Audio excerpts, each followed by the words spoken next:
Keonjhar जिलार lifeline कहुवा NH 20 ढेंकीकोट निकटर रास्ता काम अधपंतरिया असराए वर्षार कृत्रिम पोखरी सृष्टि होछि।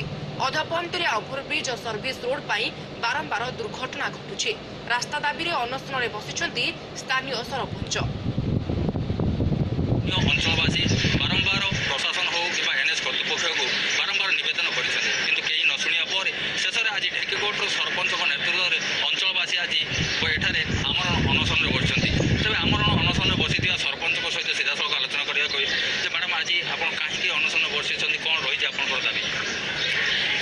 रास्ता खाल हो पानी टिके वर्षा हेले पानी भर्ती रोचे लोक जावा आसवाई असुविधा होती डेली हूँ दुर्घटना प्रशासन किसी पदक्षेप नेले नहीं। आंदोलन से पर्यंत जारी रे पर्यंत आम कथा प्रशासन शुणी ना एवं आमको सहयोग कर अंचलवासी एवं आमर माँ भौणी समस्ते समर्थन कर बजार समस्ते समर्थन कर जेहेतु आज दुकान बाड़ी सब बंद कर आंदोलन तेणु आम आंदोलन जारी रखू। तेज ये आंदोलन को समर्थन देता स्थानीय विकास मंचर सभापति आम सहित अच्छा कौन कहे कि समर्थन देते कौन रही यार कारण? विकास मंचर सभापति भाव में प्राय जातीय राजपथर मंत्री गडकरी आरंभ कर एनएचआई चेयरमैन जीएम जे अच्छा भुवनेश्वर रिजनल ओडिशा रिजन एवं पीडी कलेक्टर एवं आमर रेवेन्यू मिनिस्टर समस्त दृष्टि आकर्षण करछि।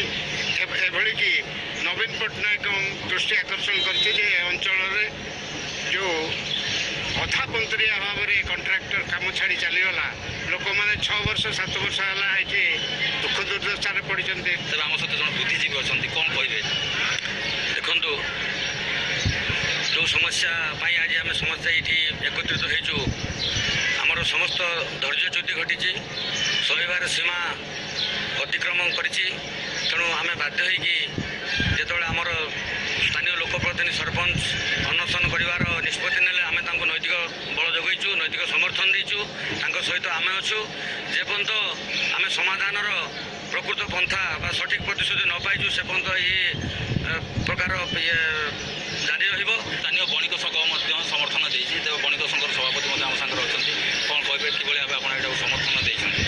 आमर सरपंच आज आमर अनशन कर तेणुक आम बणिक संघ तरफ सब दुकान बजार बंद कर समर्थन दौचु। एपर्यंत जिला प्रशासन कि एनएच कर्तृपक्ष एम सहित आलोचना न कर रास्ता को संपूर्ण न कर से पर्यंत अनशन बस आवश्यक स्थले रास्ता अवरोध कर आईन